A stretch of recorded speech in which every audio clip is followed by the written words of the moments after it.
Superman the Ride is an Intamin Mega Coaster at Six Flags New England in Agawam, Massachusetts. It is one of 3 Intamin Mega Coasters currently operating in the United States, the other ones being at Darien Lake and Six Flags America. Thankfully, unlike the recent Superman movies, this ride is just fantastic. Of course, it is at my home Six Flags park, so I may be a bit biased, but I just flat out love it. From the moment you enter the chain lift, you are getting one of the best views you can get on a roller coaster. Instead of being next to a parking lot like many other coasters of this size, Superman has a much more scenic view. So when you're going up that lift hill, you're getting some great views of Batman Dark Knight, the water park, and of course, the Connecticut River. It is by far one of the best views I've ever had on a roller coaster, and it looks even better at night. Even when you're not on the ride, it's still beautiful to look at. Just receiving a new paint job last year, Superman the Ride shines with bright red paint that really stands out among the park's trees.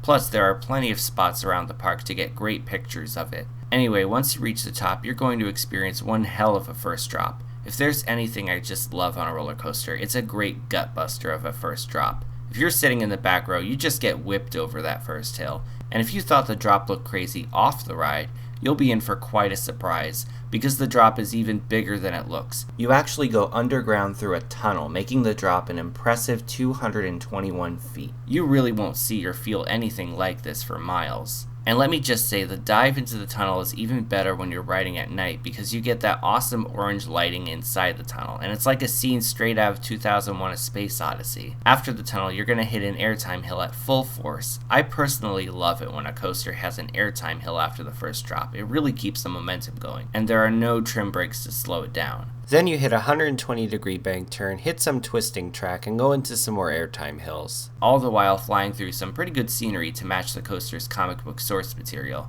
It certainly isn't the greatest or most elaborate theming out there, but the coaster's appearance and the fact that it flies through the DC section of the park really makes up for it. Let me just say, the airtime on this ride is top of the crop. It's like it combines the weightless feeling of floater airtime with the terrifying forces of ejector air. I think I'd like to call it flagector airtime. Yeah, no, that doesn't sound right. Anyway, after here you go into the ride's spaghetti bowl, full of helixes and a classic dive into a misty tunnel. This dive is so epic and so iconic that I have it framed on my wall. It is that awesome. Then when you get out of the tunnel, you hit a couple more ejector airtime hills before you hit the final brake run. And believe it or not, even the brake run on this ride is amazing. You hit the brakes just at the right time so you feel that you're going to crash into the train in front of you. It stops so quickly and yet it doesn't jerk you forward like something like Mind Eraser does.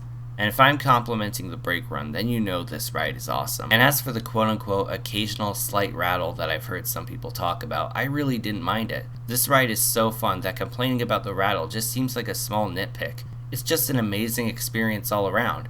Sure, some days it will run better than others, but that's the beauty of roller coasters. You can get a different experience on the same ride each time. I have to say, out of the 61 roller coasters I've ridden, this one is really as good as everyone says it is. It's one of those coasters I have no problem giving a 10 out of 10. It's excellent in just about every category and really does deserve the praise it gets. Thanks for watching, everyone. Feel free to subscribe and follow me on social media. I'm on Twitter, Instagram, and Facebook. You could find links in the description. This is Theme Park Crazy, and I'll see you all next time.